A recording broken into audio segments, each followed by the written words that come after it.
17 सितंबर 2005 को वाघा बॉर्डर पर भारतीय हुक्काम ने कैदियों का एक ग्रुप पाकिस्तानी हुक्काम के हवाले किया।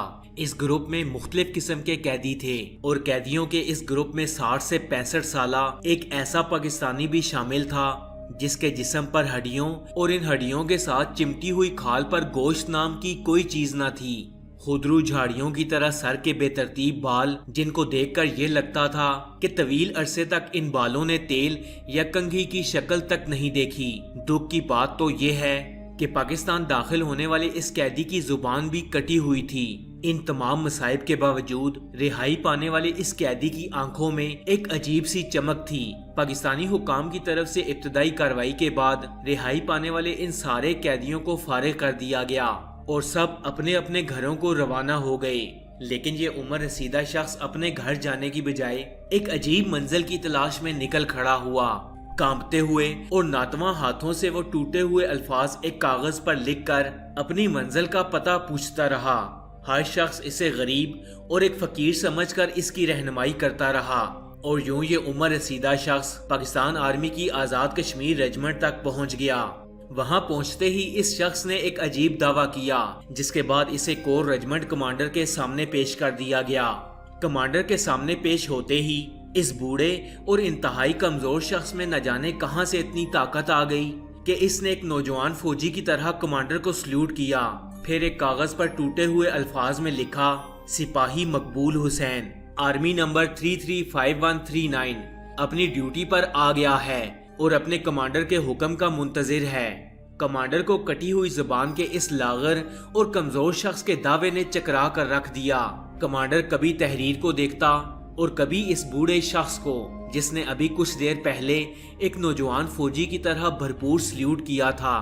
कमांडर के हुक्म पर कैदी के लिखे हुए नाम और नंबर की मदद से जब फौजी रिकॉर्ड की पुरानी फाइलों की गर्द झाड़ी गई तो इस शख्स के रिश्तेदारों को ढूंढ निकाला गया, जिसके बाद एक दिल दहला देने वाली दास्तान सामने आई। ये दास्तान जानने के बाद फूलों और स्टार्स वाले सिपाही और अफसरान इस लागर शख्स को सल्यूट मार रहे थे। इस शख्स का नाम सिपाही मकबूल हुसैन था। 1965 की जंग में सिपाही मकबूल हुसैन कैप्टन शेर की क़यादत में दुश्मन के इलाके में असलहा के एक डिपो को तबाह करके वापस आ रहे थे कि दुश्मन से झड़प हो गई। सिपाही मकबूल हुसैन, जो अपनी पुश्त पर वायरलेस सेट उठाए अपने अफसरान के लिए पैगाम रसानी के फराइज सरंजाम देने के साथ साथ हाथ में उठाई गन से दुश्मन का मुकाबला कर रहे थे और मुकाबले के दौरान जख्मी हो गए। सिपाही इनको उठाकर वापस लाने लगे तो सिपाही मकबूल हुसैन ने इनकार करते हुए कहा कि जख्मी हालत में आपका बोझ बनने से बेहतर है कि मैं दुश्मन का मुकाबला करते हुए आपके लिए महफूज रास्ता मुहैया करूं। साथियों ने जब इसरार किया तो सिपाही मकबूल हुसैन ने एक चाल चली और खुद को एक छोटी खाई में गिराकर अपने साथियों की नजरों से ओझल हो गए। इनके दोस्त इनको काफी देर तक तलाश करने के बाद वापस लौट गए तो इन्होंने एक मर्तबा फिर दुश्मन के फौजियों को आड़े हाथों लिया। इसी दौरान दुश्मन के एक गोले ने सिपाही मकबूल हुसैन को शदीद जख्मी कर दिया, जिससे वो बेहोश होकर गिर पड़े और दुश्मन ने इन्हें गिरफ्तार कर लिया। जंग के बादल झटे तो दोनों मुमालिक के दरमियान कैदियों की फहरिस्तों का जब तबादला हुआ तो भारत ने कहीं भी सिपाही मकबूल हुसैन का जिक्र न किया। इसके बाद पाक फौज ने सिपाही मकबूल हुसैन को शहीद तस्वर किया और बहादुर शहीदों की बनाई गई एक यादगार पर इनका नाम भी लिख दिया। दूसरी तरफ भारतीय फौज इस खूबसूरत और कड़ियल जिस्म के मालिक सिपाही मकबूल हुसैन की जुबान खुलवाने के लिए इन पर मजालम के पहाड़ तोड़ती रही। दुश्मन इंसानियत सोज मजालम के बावजूद इनसे कुछ उगलवा न सका। सिपाही मकबूल हुसैन की बहादुरी और साबित कदमी ने भारतीय फौजी अफसरान को पागल कर दिया। जब इन्होंने देखा कि वो कोई राज नहीं बताते तो अपनी तस्कीन के लिए मकबूल हुसैन को तशद्दुद का निशाना बनाकर कहते कि कहो पाकिस्तान मुर्दाबाद। सिपाही मकबूल हुसैन अपनी पूरी तवानाई इकट्ठी करके नारा लगाते, पाकिस्तान जिंदाबाद। ये फलक शिगाफ नारा भारतीय फौजियों को झंझला कर रख देता था। सिपाही मकबूल हुसैन की जुबान से निकले ये अल्फाज दुश्मन के जहनों पर हथौड़ों की तरह लगते। जब भारतीय फौज से कुछ न बन पाया तो आखिर इन्होंने बदला लेने का फैसला किया और निहत्ते सिपाही मकबूल हुसैन की जुबान काट दी और इन्हें एक पिंजरानुमा कोठड़ी में कैद कर दिया गया।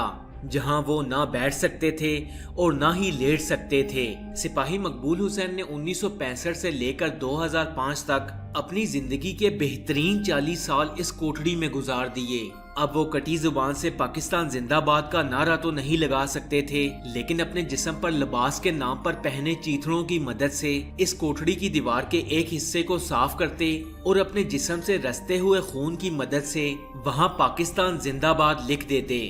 یوں سپاہی مقبول حسین نے اپنی زندگی کے بہترین دن اپنے وطن کی محبت میں گزار دیے۔ پاک فوج کے ساتھ سری نگر آپریشن میں خدمت بجا لانے اور دشمن کے تشدد کے باوجود ملک کی ناموس پر حرف تک نہ آنے دیا، اور ان کی انہی خدمات کے اعتراف میں انہیں ستارہ جرأت سے نوازا گیا۔ ایک لمبے عرصے تک بھارتی جیل میں قید رہنے اور اپنی زبان کٹ جانے کی وجہ سے یہ کافی حد تک حواس باختہ ہو چکے تھے، اسی لیے انہیں پاک فوج کی زیر نگرانی انہیں CMH اٹک میں زیر علاج رکھا گیا، جہاں 28 اگست 2018 کی شب ان کا انتقال ہو گیا۔ مکمل فوجی اعزاز کے ساتھ ان کی نماز جنازہ چکلالہ گیریجن میں ادا کر دی گئی، جس میں پاک فوج کے سپہ سالار جنرل قمر جاوید باجوہ سمیت دیگر فوجی افسران اور جوانوں کی بڑی تعداد نے شرکت کی۔